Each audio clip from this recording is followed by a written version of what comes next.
பயிற்சி 6.1ல் 3வது சம் பார்க்க போகிறோம். 3வது சம் பாருங்கள். 25 குடும்பங்களில் உள்ள குழந்தைகளின் எண்ணிக்கை கீழே கொடுக்கப்பட்டுள்ளது. இதனை தொகுக்கப்படாத நிகழ்வெண் பரவல் அட்டவணையில் குறிக்க அப்படின்னு சொல்லி கொடுத்துருப்பாங்க. ஸோ வந்து நம்ம எப்படி போடணும் அப்படின்னா பாருங்கள் 1 3 0 2 5 2 3 4 1 0 5 4 3 1 3 2 5 2 1 1 2 6 2 1 4 இதை வந்துட்டு கரெக்டாக எழுதிக்கோங்க. எந்த நம்பரையும் வந்துட்டு விட்டுறக்கூடாது. நம்ம ஏதாவது ஒரு 2 நம்பர் தப்பாக எழுதினாலும் நமக்கு வந்து சம் தப்பாகிடும். சரிங்களா? இப்போ பாருங்கள், நான் தனியாக எடுத்து எழுதியிருக்கேன். ஸோ வந்துட்டு இந்த மாதிரி ஒரு அட்டவணை எழுதிக்கணும். தொகுக்கப்படாத நிகழ்வெண் பரவல் அட்டவணை. குழந்தைகளின் எண்ணிக்கை வந்துட்டு வந்து பார்த்திங்கன்னா இருக்கிறதுலே சின்ன நம்பர் வந்து 0, பெரிய நம்பர் வந்துட்டு பார்த்திங்கன்னா 6. ஸோ வந்துட்டு 0 1 2 3 4 5 6 வரைக்கும் எழுதிக்கலாமா? ஸோ வந்துட்டு நேர்கோடு குறிகள் நம்ம வந்துட்டு அதை நம்ம பார்க்கணும். 0 வந்து எத்தனை இருக்குது பாருங்கள், மார்க் பண்ணி நம்ம கரெக்டாக குறிக்கணும். 1 2. ஸோ வந்துட்டு 2 கோடு நேர்கோடு. சரிங்களா? 2 0 இருக்குது. சரி, 2 நேர்கோடு. அடுத்து வந்துட்டு பார்த்திங்கன்னா 1 வந்துட்டு எத்தனை இருக்குதுன்னு பாருங்கள். 1 2 3 4 5. அதை நீங்கள் டிக் பண்ணிக்கோங்க. 1 2 3 4 5. சரிங்களா?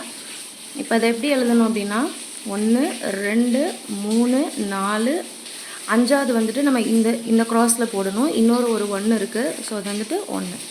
மொத்தம் 6 1 இருக்கும், பார்த்துக்கோங்க. அடுத்து 2 எத்தனை இருக்குதுன்னு பாருங்கள். சரிங்களா? 2 வந்துட்டு 1 2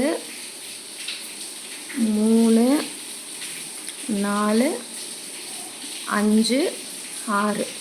மொத்தம் இதுலேயும் 6 இருக்குது. 1 2 3 4 5 வந்து நம்ம இப்படி எழுதிக்கணும். அடுத்து 6. சரியா?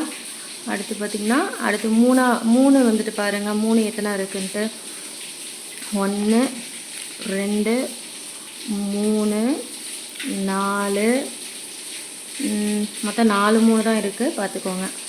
1 2 3 4. சரிங்களா? அடுத்து 4 1 2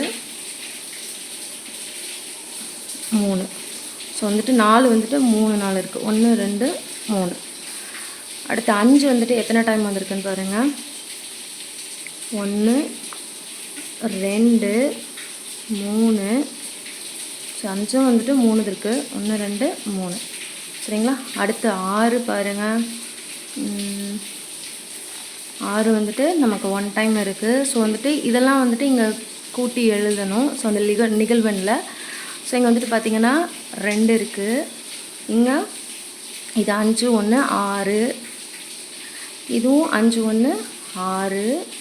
1 2 3 4. 3 வந்து எத்தனை இருக்குது? 4 இருக்குது. 4 வந்துட்டு 1 2 3. அடுத்துட்டு 5 வந்துட்டு பார்த்திங்கன்னா 1 2 3. ஸோ 6 வந்துட்டு 1 இருக்குது. இதெல்லாம் நம்ம மொத்தமாக கூட்டும் போது நமக்கு வந்து இங்கே கொஷினில் கொடுத்த 25, நமக்கு அந்த ஆன்சர் வந்துட்டு 25 கிடைக்கணும். ஸோ அதுதான் நமக்கு கரெக்டுன்னு பார்க்கணும். இன்னும் செக் பண்ணலாமா? 6 2 8. ஸோ நம்ம கூட்டலாமா? 2 6 8. 8 ஒரு 6 14. 14 4 வந்துட்டு பார்த்திங்கன்னா 18. 18 3 வந்துட்டு 21. 21 3 24.